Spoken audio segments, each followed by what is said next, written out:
What's up, kinfolk? It's RJ Young. Today, we're going to get into Oklahoma versus the College Football Playoff Committee because all they're doing is sleeping on us, man. I don't understand. You heard me a little bit on Periscope last night, and I was upset about the college football ranking, and you could see that I was not the only person who felt that way. What's up, Brian? Good for you to drop in, dog. And that's another thing. If you're new or this is your first time being in the chat, say what's up. Sean, was good?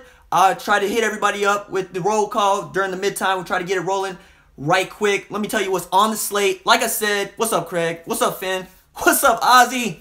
So what's on the slate is College Football Playoff Committee sleeping on us. Whether or not there's some Big 12 hate going on there, and I think there's a little bit. This idea about an 8-team playoff that has come back into vogue again.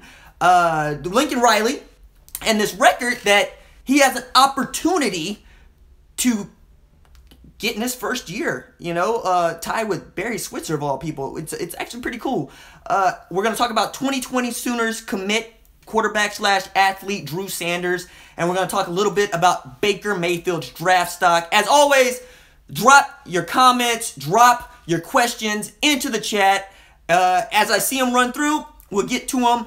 I'm going to have a Q&A about midway through and just try to get what you guys are getting. Wesley's already on it. I'm angry too. So let's start with recapping the College Football Playoff Committee and just what its rankings were. So without pausing real quick, we're going to go through the first 8 here because I think after you get past 8, nobody cares. This is Oklahoma. We're here to play for championships. Nobody cares. So Alabama at 1, Clemson sucks at 2, Miami at 3, Oklahoma at 4, Wisconsin at 5, Auburn at 6, Georgia at 7, Notre Dame at 8. So this is trash. This is a trash ranking. And it's not just a trash ranking because Oklahoma is number 4. It's a trash ranking because the College Football Playoff Committee is being inconsistent, man. Look, we're not asking for a lot. We're just asking for you to be consistent in your rankings and why you rank the teams that you rank. So instead, you got Kirby Hocutt, who's the AD at Texas Tech, out here taking more bullets than an extra in a G-Unit video about these rankings that knows are trash. One of the things that I thought was just appalling was how many times he mentioned defense throughout his defense of their rankings, right? So wait, you're penalizing Oklahoma because Mike Stoops can't really do his job? No, that doesn't make sense. Especially when you think about Clemson. Let's do the math right now on Clemson being number 2. So you're giving Clemson a number 2 ranking after Clemson lost to Syracuse. Syracuse has 6 losses on its resume. 6! They got 64 dropped on them by Wake Forest last week. And you want to make Clemson the number 2 team in the country? And your only comeback, Kirby Hocutt, was that Kelly Bryant, their starting quarterback, was hurt? Miss me with that. Look here, man. Is it quality wins or is it quality losses? That's what I want to know. Because if it's quality wins, Oklahoma has 3 top 13 wins. 3 of them. What more do you want? We beat Ohio State, who beat Penn State, right?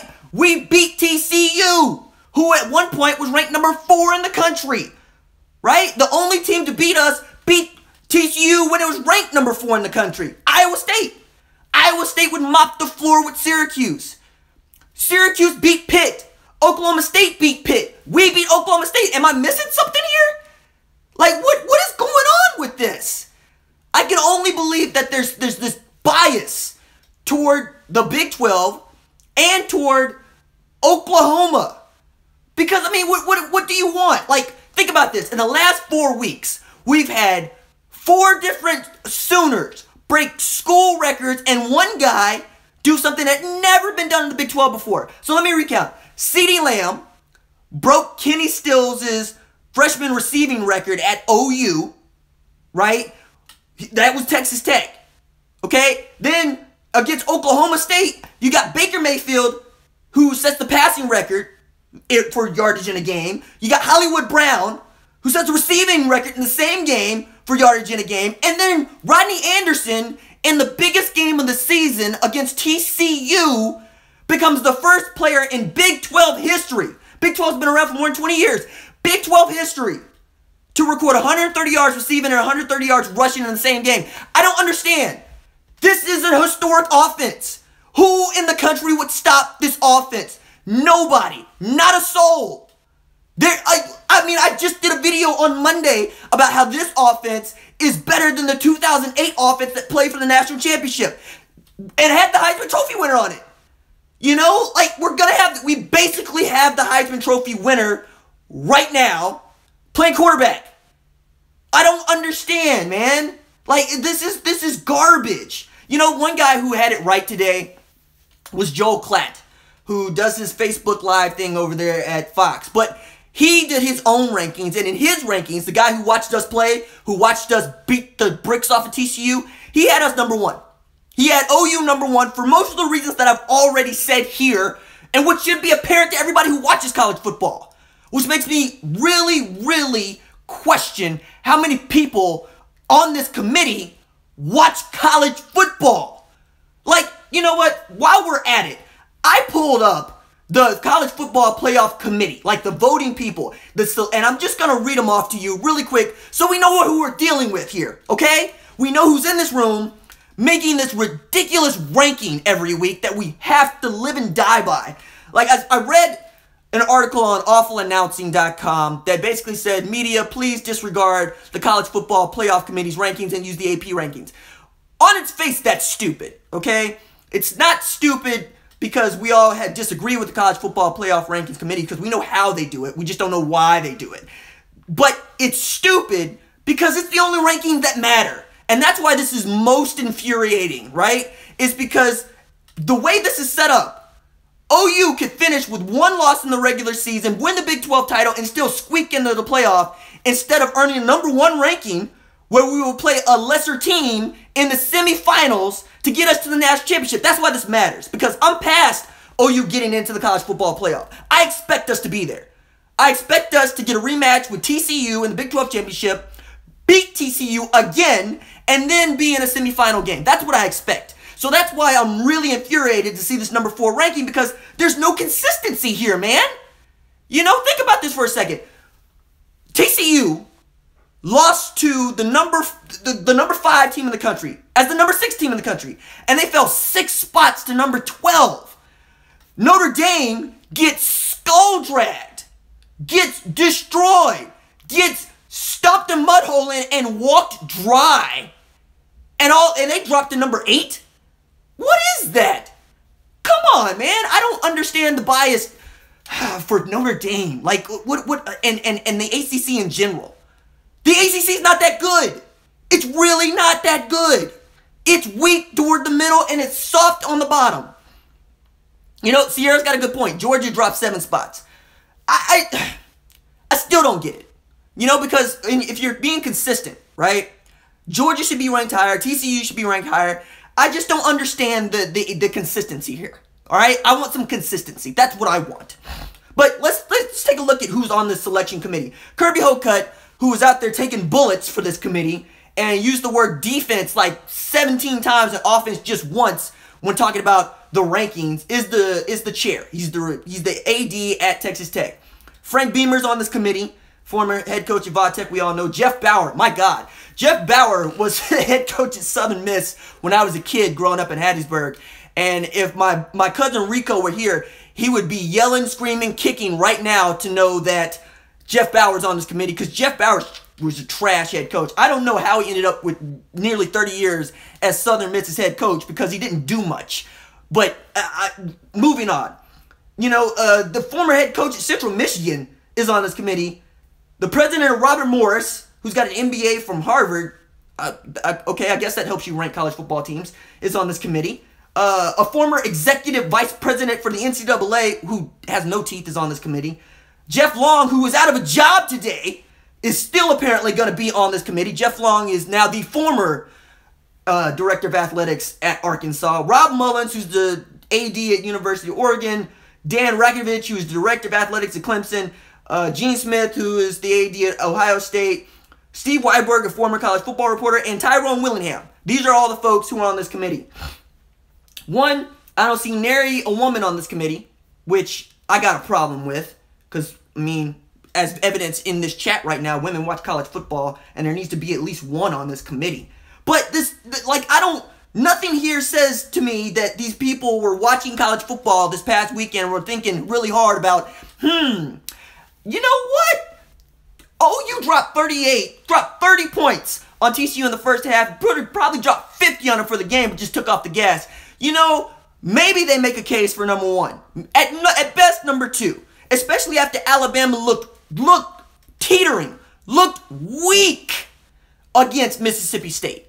And Mississippi State's not good. Like, if you look at their resume, it's trash. It really is. It's garbage.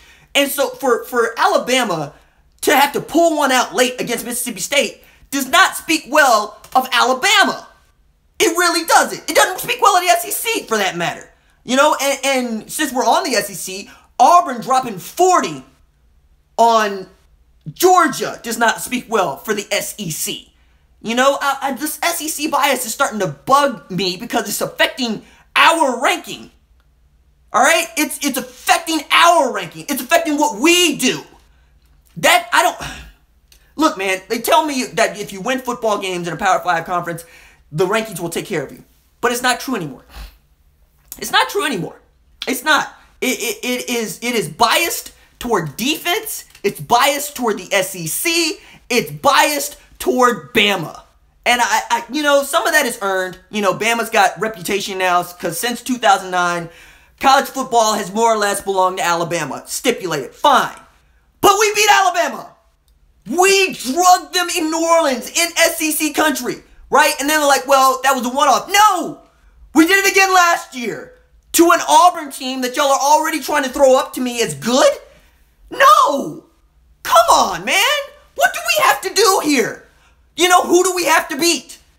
Who do we have to beat? I'm honestly asking that question. Whose butt do we have to kick at this point? All right? We beat an Ohio State team a lot of you people picked to play for the national title this year. Beat them like they stole something. In Columbus. Planted the flag there. They owe us monthly rent now. Columbus belongs to us. Okay? We beat TCU. They were never in the game. You know, like the Iowa State team that beat us is good. Matt Campbell's working a miracle up there. You know, I mean, I don't understand. I just don't get it. And at this point, I'm past wanting to get it. I'm really past wanting to get it. Because it no longer matters. It only matters that we're playing in the college football playoff. Because it's us against them now. You know, they have removed all pretense of wanting to be on the Boomer Sooner train at any length. You know, even Skip Bayless was tweeting about how OU was better than Clemson because of Baker Mayfield, which is true, but it's too late, Skip. The bandwagon's full. We're towing all we're gonna tow. You know, this is egregious, man. This hate on the Big 12, right? One of the other things that bothers me about the rankings is that West Virginia is not there. And West Virginia deserves to be there, right? On the merits. West Virginia deserves to be ranked. And it would help our strength of schedule. So when we beat them next week, yes, I'm looking past Kansas. You know, if you want to come down on me for looking past Kansas, I would say perhaps, you know, you're rooting for the wrong team because I expect Kyler Murray to play a lot of that football game. I don't expect Kansas to be in this game whatsoever. I expect the boys to go and take care of business and move on to Dana Holgorsen and the gang. But I don't understand. I don't understand the Big 12 bias. Okay? Like, I had to read an article on Athlon Sports, and I got a video coming later about this, but this idea that Manny Diaz is somehow a defensive genius all of a sudden down at Miami. What? Man, Manny Diaz got stomped in the Big 12. You know, this is a running trend here. Venables, who I love and who I never thought should have left or been asked or been demoted, really. was great, and then all of a sudden goes to Clemson and he's godly. You know, he's a demigod because, wow, look at what Venables is doing to Clemson. No, ACC just can't turn up points, man. Like in the Big 12, we play basketball games. You know, if you can't score 40 points in the Big 12, you can't win. You know, our offenses are just that good. They're just that explosive. Mike Leach has a ton to do with that. Because of Mike Leach, we are now gone from an I-formation conference, like, say, SEC was, to an air raid conference, where if you can't throw the ball all around the field, you can't win football games, man. You know, if you can't pass for 300 yards, you can't win a game in the Big 12. It's just that simple. So I think that we get a bad rep as a pass-happy conference where everybody can just score, when really, Gary Patterson proves it every year. Look, if everybody had to play OU and Oklahoma State and West Virginia, they would catch L's too. You know, they would get what happened to Gary Patterson, what happened to the rest of them. And I know this is true because I look at what we did, OU did to Alabama. They were never in that game.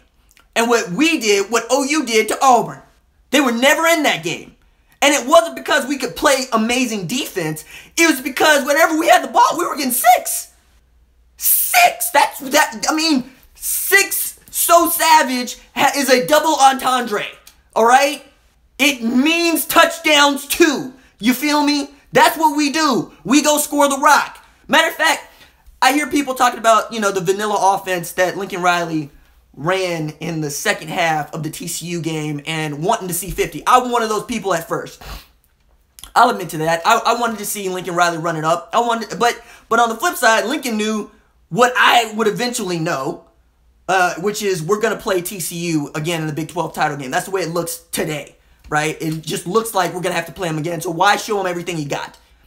You know, you wouldn't do that if you were a head coach. You would shut it down. So much so that Baker's looking over the sideline like, can we score again, please? Please? Give me the ball, please? Please? And Lincoln's just, nah, man. Be conservative and just get the W. Just get the W. And I feel that, right? Because I want to get W's. That's what I want. You know, I want Baker to win the Heisman. I want the boys to win all the awards. But I want W's because W's equal a national championship. So I'm with that. But to say that OU couldn't have or that TCU shut down OU in the second half is as laughable as saying Manny Diaz is a great defensive coordinator. It's just not true.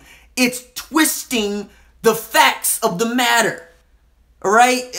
I don't get it. I don't get it. And you know what? Like I said, I'm done getting it.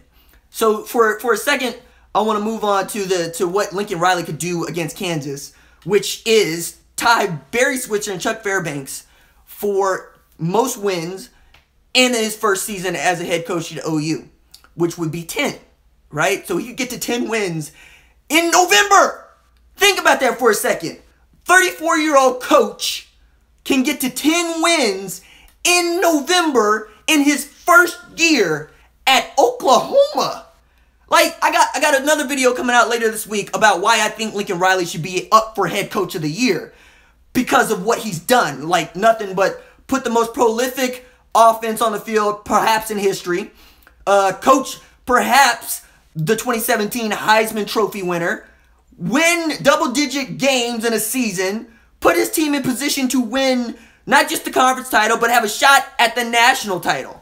You know, I mean, and points for carrying points for carrying Mike Stoops' corpse around as he does it. Like, you know, like I was skeptical of Lincoln Riley when he got hired, and I don't think, you know, I'm the only person. You know, anybody that sees a guy that young who hasn't had a head job anywhere else getting a big boy job like OU is gonna be a little skeptical. It's gonna be a little tight, right? And I'm glad to see Lincoln was like, I got this, fam. I got you. Sooner Savage Gang, I got y'all. I'm ready for it. Just let me do me, and I'll do it. And I like it, you know? I like it. Bob was right. He's perfectly conservative in his approach to coaching football while also saying things like, we're going to go and we're going to score some points here, you know? And he's looking forward enough to be like, oh yeah, Jordan Brand? Yeah, kids love it. Let's go do that. You know, it's hard for a lot of near 35 and 35 plus year old folks to say, you know, the Jordan shoes are going to make a difference. But as my man Lloyd Martin Jr. said, look, 5 years of free Jordan might flip me. And that's true. And right now we got kids at Texas and Texas A&M who are leaning that way that we want to flip. And if they know that, like what you know, which is, hey, next year we're sponsored by Jordan, that could be the linchpin in all of this. All right, real quick, before I head on to talking about Baker Mayfield and why his draft stock is rising a little bit, I want to do a roll call. So y'all start saying what's up in the chat, and I'm going to call you out. William Everman, what's up? So Illuminati, what's up? I don't see any chats. Are y'all there? I see y'all there. So pop up. Somebody. There it is. Crankstar, what's good? Smith, what's up? Luco2, what's good? Evan, what's up? Colton, what's good? Ethan, what's good? James, Brian, RG said. Brent, what's up? Crazy Engine, what's good? Abe, what's good? John, what's up? Cecil, Richard, Sierra, Finn, Kenneth, Craig, Justin, what's up? Abe, Ro, Tread, what's good? What's good? Clay, what's up? Man, Terry, what's up? Terry hit me up on Patreon. That's what's up. Levi, what's up? Luco, what's up? Hey, Burn, what's good? Man, BM66, that's what's up. So, appreciate y'all for being here. Again, drop your comments. I'm going to start reading them out. Reed says, picture me rolling. And if you got questions or stuff you want to talk about, again, keep filtering them through. I'm going to see them. And as they come through, I'm going to read them aloud. And we're going to have a chat about it. Why? I don't want to know that your nipples are so cold, dude. That's too much right now. Put a shirt on or something. A hoodie. Cover up. Somebody said, oh, Boomer Sooner. Boomer Sooner. Oh, yeah. While I'm here. So, immediately following your thoughts on Oklahoma being 4th in rankings. Yeah, that's what I was getting at. But immediately following this live show, if you signed up for the newsletter, I got a new sticker going out. So, if you haven't done that already, look down in the comments. Or check me out on Twitter. I got posts for the newsletter. Sign up. And if you sign up, you'll get immediately hit with a desktop wallpaper that's got this logo on it. And I'm sending out a free sticker tonight just for people who showed up in the chat and said, what's up? So sign up so I can give you that. But thoughts on the close games versus Baylor and Kansas State. So Baylor, I'm putting up on Mike Stoops. What's up, JP? Preston, what's good? I think that was Mike Stoops because Baylor's trash. All right, Zach Smith was awesome in that game for no good reason. Okay, he had a Heisman display, and he shouldn't have had a Heisman display because Baylor's trash, because Baylor's garbage. But Mike Stoops running his 3-front scheme just let Zach just go pick us apart, man. Like I can't ask the kids to not do what their coach is telling them to do. Okay? Even though I believe that OU's best defense has a 4-man front of Obo with his hand on the ground, Devontae Lampkin in the middle, Neville Gallimore in the middle, and DJ Ward and or Kenneth Mann switching out at strong side end, Caleb Kelly in the middle, Kenneth Murray in the middle, and then 5 defensive backs.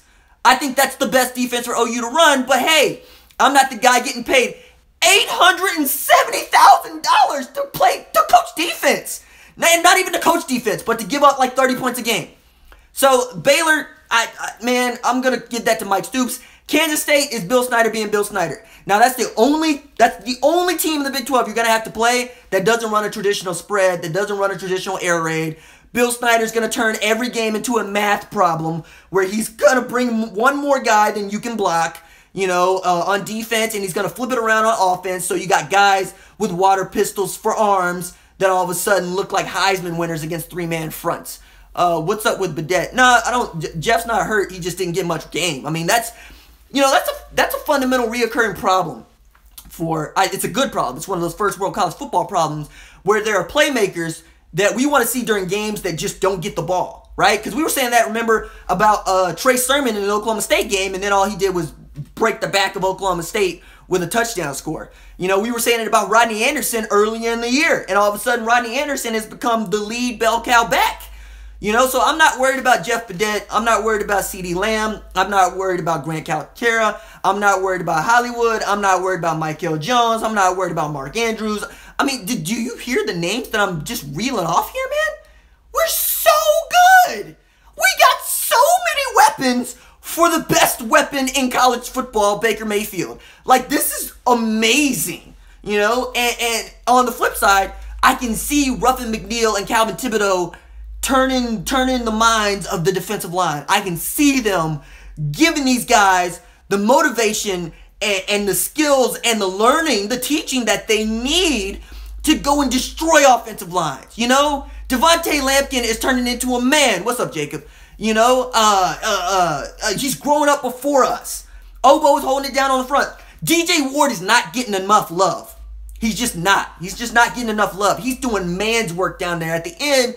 And when Kenneth Mann can come in, and then Amani Bledsoe can come in. I mean, we too deep on the line. Like, that should be our strongest suit on defense. You know, the corners and the safeties should not, what's up, Sheldon, should not have to do as much work as they're doing if we had 4-man fronts all the time. You know, you wouldn't have to worry about Trey Norwood and Trey Brown out there, who, by the way, freshman stepped up in a big way at TCU. I mean, I've said that, but I'm going to continue to say it. Twitch looked good. What's up, B-man? You know, the boys look like they wanted to play football. They're raw. They're raw, and Trey Norwood could stand to eat a few pizzas or something, man. But they looked like they wanted to play football, man. They looked like they wanted to have fun out there. You know, to say nothing of whatever's going on with Jordan Thomas. I don't wish ill on Jordan Thomas because at one point I expected Jordan Thomas to be in a first-round draft pick. You know, it was him and Zach Sanchez out there. Remember? You know, and he was doing the most as a freshman. And I think that guy's still there. I just want him to find himself. You know, whatever it takes for him to find himself, I need that to happen. On the flip side, I liked having Robert Barnes back there at safety. Who wouldn't? You know, he looked good. He was having fun back there. You know, when Khalil Houghton gets back, I expect to see him. Steven Parker's holding it down, man, at that strong safety position. It's just there's a lot to be excited about when it comes to the youth on the defensive side of the football. All right? I think Craig was the guy that said our defensive line is young. And it is, but it's talented as all get out, man. It's so talented. But that's the thing at OU. We're always going to be talented. It's about whether or not we're going to be well coached. And it's clear that we're better coached on the offensive side of the ball than we are on the defensive side of the ball. You know, I go hard on Mike Stoops. Yes, I want Mike Stoops fired. And I got some ideas that I'm going to put forth in a video to come forward about who I think should replace him. But right now, I'm not too fond of Kerry Cooks, man. You know, we got it from Notre Dame exactly to shore up the secondary. Matter of fact, took it from Mike Stoops so Kerry Cooks could shake up the secondary. He's got the co-defensive coordinator job, you know, and so do your job, man. And he did, I think. It was a message sent to Parnell Motley and Jordan Thomas about your job is not safe, okay? I will put these two freshmen out here, start them, and I will play them all game. If no other reason but to prove a point. To prove that guys that want to play football and will do what I ask them to do, like break up passes and cover people, they're going to play. You know, we saw that, and I like that. You know, let me see what else we got. Right, look what Patty did with the young softball team. Yeah, man, there's another woman that doesn't get enough love. Now, by this time next year, Patty Gasso is going to be a $1 million head softball coach. So they're showing love to Patty Gasso. Think Baker's talent translates to the NFL. Yeah, actually, I wanted to get into that, and now is a good time to get into that. But before I do that, again, I want to remind folks that I got a Patreon site so that things like this, like Burn threw me $20 after I had a live stream fail, right, on Patreon. And believe it or not, that $20 helped me get this stream right here going, right? It helped me pay for better internet to get this stream going. So, guys, it really does help me be here for you. As far as Baker Mayfield's draft stock and what that's looking at. So, Daniel Jeremiah, who works for NFL.com, was a scout, was a professional scout for the NFL for years. And I love that guy on Twitter. His handle is Move the Sticks. I encourage you to follow him. He gives great strategy. He gives great insight. He tells you things that you cannot see on the field that all of a sudden when you see them, you're like, oh my goodness, how did I never see that? That's Daniel Jeremiah. Well, he was at the TCU-OU game on Saturday, and he was there specifically to scout Baker Mayfield and to see what you know, if Baker Mayfield was all the hype that was brought up about him was real. And I'm going to give you his 5 takeaways I'm also going to make, I think, a video about this in the future. But the first one is he's the Energizer Bunny, right? So that just meant that Baker Mayfield doesn't have an off switch, as we all know. He's jumping around. His teammates love him. He always wants to go. What's up, Professor? You know, I think he said his personality reminds me a little bit of Brett Favre. You can tell he's having a blast on the field. All things that NFL teams love. They want you to know that you love to play football and that you're not just playing football for the money, which, you know, it'd be very easy to do. I think we all would say that, you know. It'd be very easy to be like, oh, yeah, I'll play football for 3 years. You're going to pay me $3 million and then leave. You know, but you want a guy who's going to be energetic, especially at the quarterback position. You want a natural-born leader, and that's one of the first things that caught Daniel Jeremiah's attention about Baker. The second thing was Baker Mayfield's arm strength. So one of the things that I learned in college, especially, you know, as you get to know football players in high school when you're getting scouted and so forth, is that coaches and scouts want to see arm strength in person, because they don't believe that arm strength translates on film. It just doesn't do it on tape. You need to be able to see what his guy's arm strength looks like when he flips his wrist, right? So there's a big difference between, say, watching Chad Pennington throw the ball and watching Mike Vick throw the ball over the mountains, you know? But Baker Mayfield's arm strength is apparently next level. You know, the ball jumps out of his hand is the way that Jeremiah put it. So that's another way to me of saying that if Baker Mayfield wanted to launch the ball 60 yards, all he's got to do is take a 3-step drop, which is not a small thing, man. I mean, anybody who can throw a ball further than 40 yards more or less plays college football. I mean that on both sides. If you can throw a football 40 yards, you probably play college football or will play college football. It's just that simple, because that's just not a skill that a lot of people have, a lot of talent that not a lot of people have. I mean, you don't think that 40 yards is that far, and then you get down on a football field and you're like, wow, that really is far. And then you figure out there are guys out there who can throw it on a stone rope, you know, who can throw it with some mustard on it, and you're like, oh, wow, that guy can throw a baseball 90 miles an hour if he wants to. And then think about how accurate Baker is, you know, completing 70% of his passes, and it ain't like he's out there throwing dink and dumps. You know, he's not throwing hitch routes. He's not throwing comebacks. He's throwing the ball deep down the field, and he's putting it in positions where only his wide receivers could get to the ball, and they're making plays. You know, Finn, deuces, dog. Catch you on the replay. You know, there's, yes, as Jeremy said, he threads the needle, and that's not a small thing. So when you talk about more or less a guy who could throw the ball 70 yards and then throw it 70 yards on a dime, that's not a small thing. The other thing is that he's built to last. So Baker apparently is reportedly to weigh about 210 pounds. And we've seen Baker Mayfield take some hits. Matter of fact, I was angry with him during the Saturday game because he wouldn't slide. You know, he would not slide. But that's also not how he's built to do anything. He plays the game like he's 6'6", 330. You know, he wants to take on everybody. He will stiff arm linebackers to the ground. You know, he doesn't care. But it's also, he can take those hits.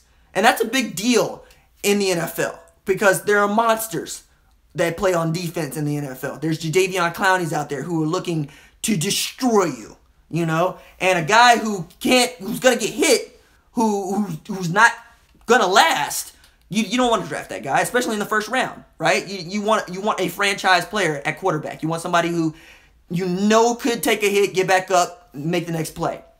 The fourth thing that Daniel Jeremiah took from his scouting was that Baker's ultra competitive.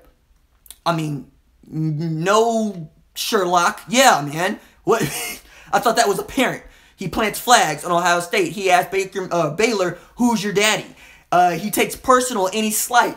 He keeps a running note in his app about all the haters. You know, yes, he's ultra competitive. That's what he lives to do, is to compete.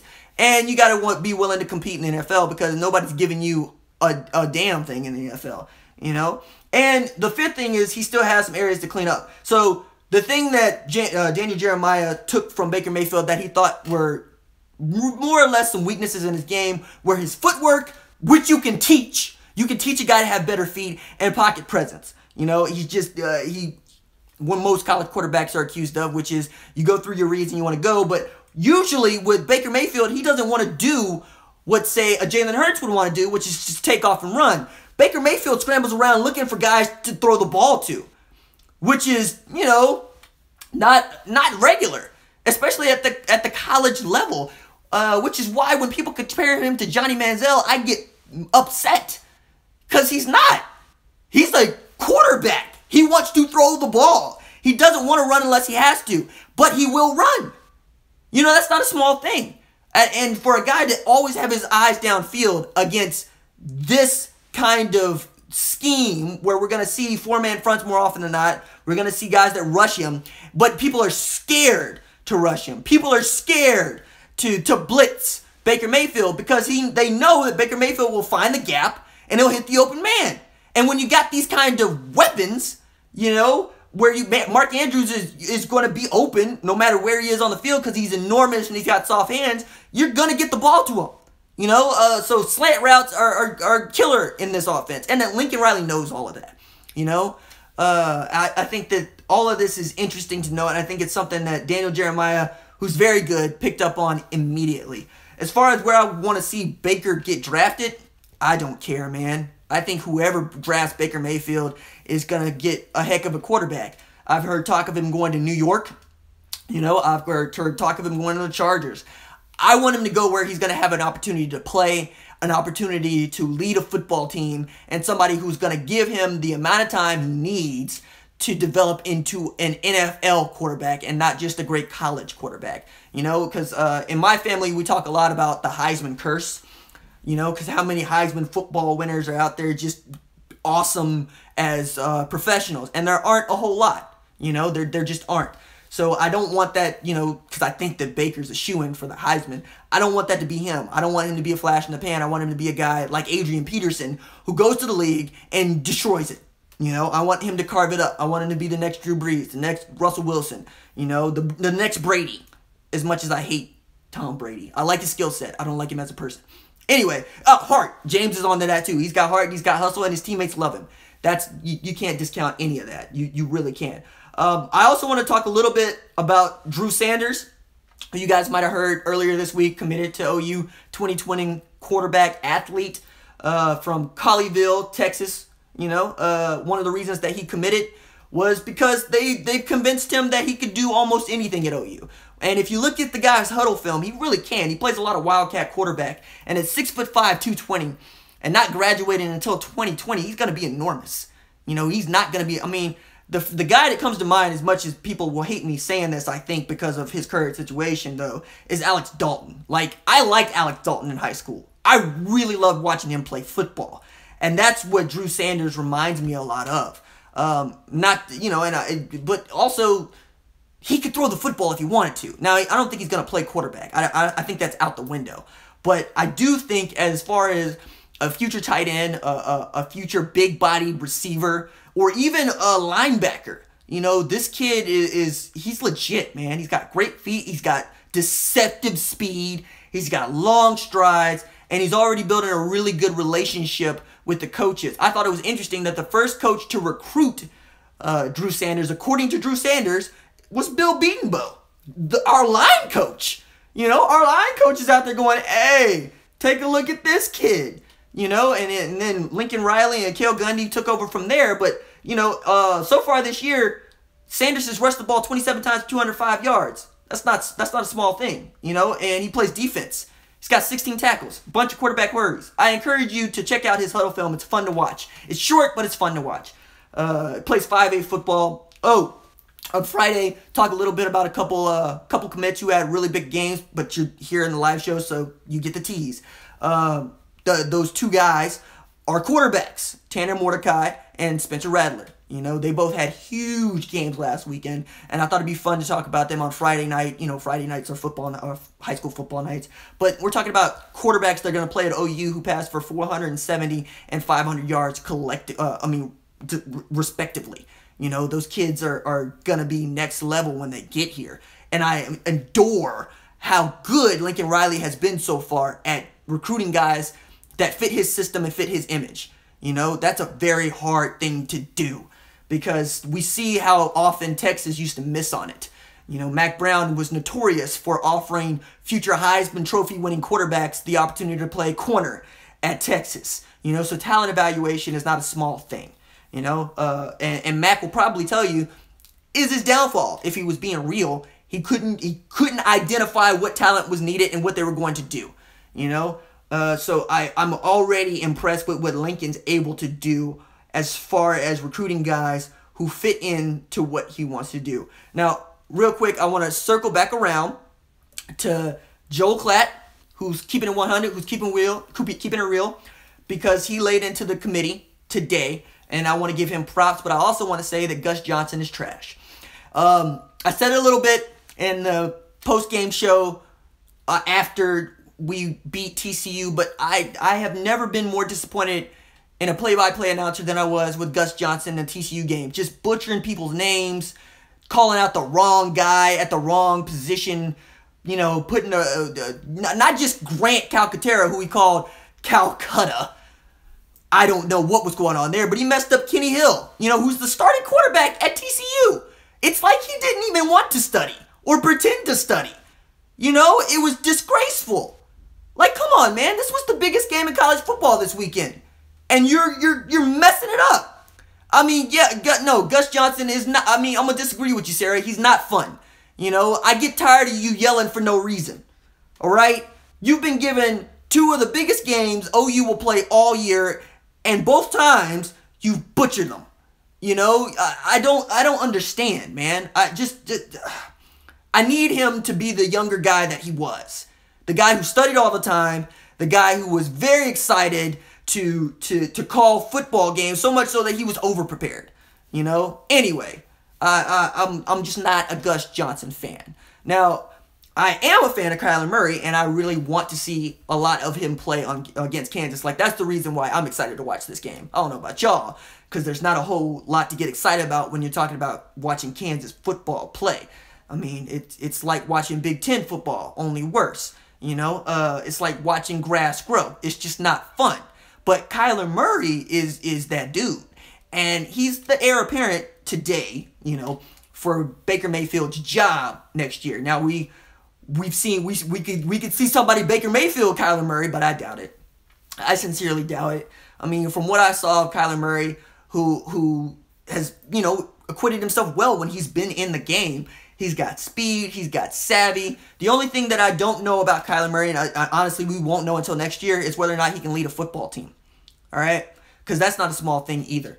You know, as the quarterback, the starting quarterback of a football team, you are automatically one of the leaders, if not the leader, of the football team. You're the face of the football team. And that's something else entirely different than just being a football player. You know, so I want to see Kyler grow up. You know, I want to see that there's been a lot of work and he's been paying a lot of attention, because being the quarterback at OU was no small thing. It will never be a small thing, you know. And I know he was great in high school. I know he went something like 42-0 in high school. But this ain't high school, you know. This is Big 12. This is Power Conference football. This is Division I football, you know. And I saw him play at A&M, and I saw him get himself into trouble with his legs. So I want to see that he grew up a little bit, you know. I want to see that he's learned what it means to be the University of Oklahoma's quarterback.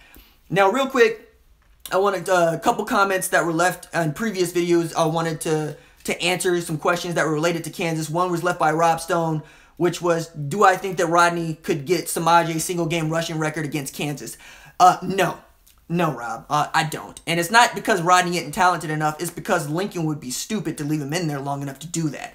I mean, Bob didn't want to even do it with Samaje, but Samaje had something like 300 yards rushing in the first half, and it was like, man, he's close? Oh, man, we can't take him out. But as soon as he got it, they took him out. But, I mean, again, I want an injury-free, thoughtful win against Kansas. I don't... See you, Preston. Appreciate you hanging out. I don't want Rodney Anderson to be thinking about breaking a record that shouldn't be broken anytime soon. I want him to be thinking about winning Big 12 titles and national championships. Okay? You know, I don't want that to happen. The next one was left by John IBN, who said that he'd like to see a block punt or a block kick going forward. And I think he breaks up a good point. What have our special teams been doing? You know, what has Jay Boulware been doing? What's up, Sam? I don't understand. Like, we should be getting more block punts, right? We should be blocking some kicks every now and again, right? You know, short of the punt return and the kick return, you know, Marcellus, Sutton, and CeeDee Lamb, we haven't been doing much on special teams. And I'm not used to that. I'd like to see us do that. Yes, any turnover, right? Any turnover. We'd like to see any turnover. You know, a pick, a fumble, a block punt, a block kick, anything, right? No, that is a glaring weakness of the University of Oklahoma this year. We just cannot. We can't. We have Austin Sire, but I live with that alone. Sierra, see, Sierra's already given up. She's given up on the special teams. Nah, man, like, I would like to, that's something that we could do against Kansas. We could prove that we do have a special teams instead of 11 warm bodies that we just put on the field when it's time to punt or kick off or return a punt, you know? And then we don't know. There are no turnover chains in Norman, Jason.